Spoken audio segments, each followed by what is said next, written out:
Assalamualaikum warahmatullahi wabarakatuh. Bismillahirrahmanirrahim. Alhamdulillahirabbil alamin. Wassalatu wassalamu ala asrofil anbiya'i wal mursalin Sayyidina wa maulana Muhammadin wa ala alihi wa sahbihi ajmain, amma ba'd. Jamaah Al-Fatih Channel yang dirahmati oleh Allah, pertama kali mari kita bersama untuk selalu bersyukur kepada Allah Subhanahu wa Ta'ala yang telah dengan murahnya memberikan rahmat dan nikmat kepada kita, sehingga pada kesempatan yang baik ini kita dipertemukan dengan selamat tanpa halangan suatu apapun. Oleh karena itu mari kita syukuri dengan mengucapkan kalimat tahmid, alhamdulillahirabbil alamin. Tidak lupa sholawat dan salam semoga tercurah keharibaan Nabi Muhammad SAW, Nabi yang kita rindukan syafaatul uzmanya ketika kita di dunia dan di akhirat nanti. Selanjutnya ingin kami berbagi kepada saudara-saudaraku tentang ilmu yang sangat bermanfaat bagi kita. Lalu apa judulnya?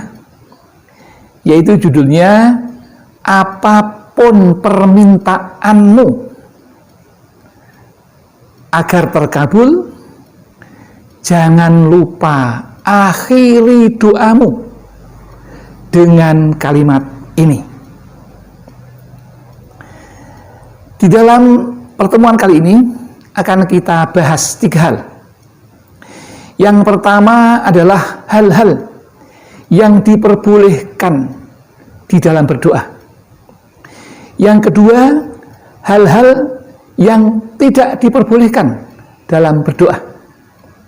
Dan yang ketiga adalah syarat diterimanya sebuah doa. Ya. Yang pertama, kita mulai. Hal-hal yang diperbolehkan di dalam doa, apa saja itu? 1. Berdoa kepada Allah tidak cukup hanya 1 kali, tetapi harus berkali-kali dan berulang-ulang tanpa mengenal lelah, karena itu bernilai ibadah.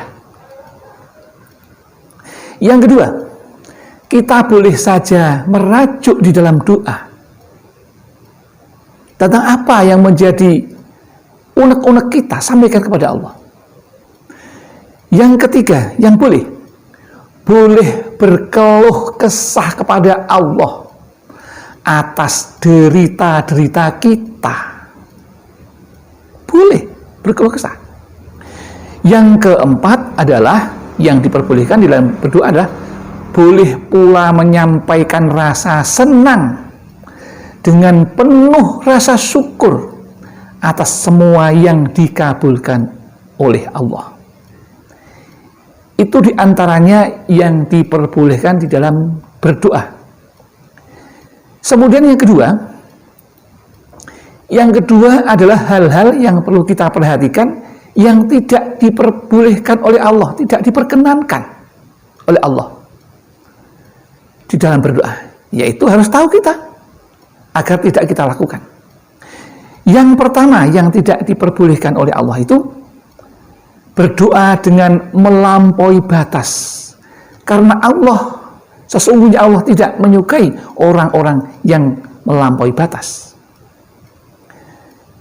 Melampaui batas yang bagaimana? Mengenai yang diminta tidak boleh melampaui batas kemampuan kita. Ya, misalnya kita ini hanya seorang petani ingin jadi insinyur, enggak mungkin. Itu contohnya. Kemudian cara memintanya yang berlebihan bagaimana? Meratap-ratap sambil memukul-mukul misalnya, enggak boleh gitu. Yang biasa saja. Nanti akan kita sampaikan bagaimana yang diperbolehkan dan dianjurkan. Kemudian yang kedua, ya, yang tidak diperkenankan di dalam doa, yaitu apa? Menyegerakan atau istiqjal tentang doa kita, menyuruh-nyuruh Allah untuk menyegerakan doa kita. Allah nggak suka seperti itu.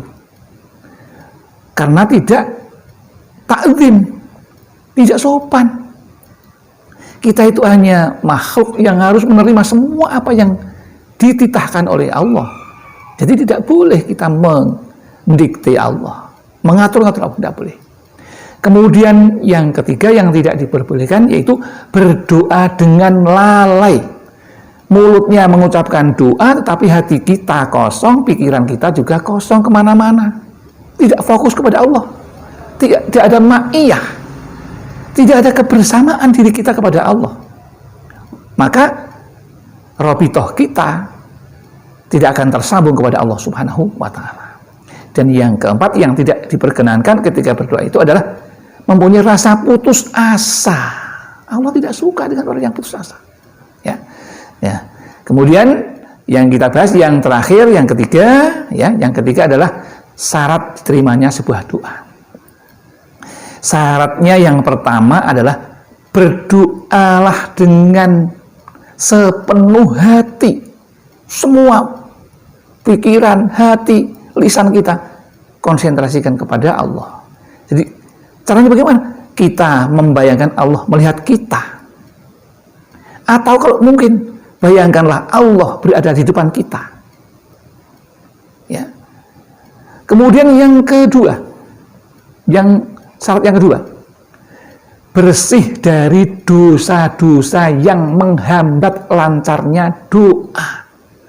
Dosa-dosa, suka ghibah, ya, macam-macam. Ghibah, namimah, ya, hasud dan sebagainya, itu akan menghalangi kita, ya. Itu contohnya, banyak sekali yang menghalangi dosa-dosa besar. Kemudian yang ketiga, ya, mulailah sebuah doa itu dengan hamdalah, syukur kepada Allah, atau mengucapkan sifat-sifat Allah dalam Asmaul Husna, dan ditutup dengan kalimat, ini yang harus semua doa apapun akhiri dengan doa ini, Subhana rabbika rabbil izzati amma yasifun wa salamun alal mursalin walhamdulillahi rabbil alamin. Amin. Itu harus semua apapun doa. Apapun doa apa. Ya, sholawat pun akhiri dengan ini. Doa apapun. Kemudian yang keempat yang perlu kita ketahui agar doa kita dikabulkan yaitu penuh harap atau rojak, optimis agar doanya dikabulkan oleh Allah Subhanahu wa Ta'ala. Harus punya rojak, pengharapan, ya, yang besar dan yakin Allah pasti akan mengabulkan. Karena Allah sudah mengatakan dan menjamin doa pasti dikabulkan. Jangan ragu sedikit pun. Kemudian yang kelima adalah tidak tergesa-gesa. Isti'jal tadi, ya, mengucapkan kalimatnya ini isti'jal dalam berdoanya, bukan harapannya. Mengucapkannya jangan tergesa-gesa di dalam mengucapkan lafal-lafal doa. Harus tenang, tartil, ya. Kemudian yang keenam, yang terakhir, agar doa kita dikabulkan yaitu menanti dengan sabar. Ini harus sabar. Menanti dengan sabar sehingga Allah mengabulkan doa kita. Karena pertolongan itu datangnya juga dari rasa kita sabar kepada Allah Subhanahu wa Ta'ala. Demikian yang dapat kami sampaikan. Mudah-mudahan ini ada manfaatnya. Apabila ada kesalahan dan kekhilafan itu semata-mata kami yang salah karena kami merasa orang fakir ilmu, tepatnya salah dan lupa. Kemudian kalau ada benarnya, itu semua mutlak milik Allah Subhanahu wa Ta'ala. Alhamdulillahirabbil alamin. Billahi taufiq wal hidayah wal inayah wal barakah. Wassalamualaikum warahmatullahi wabarakatuh.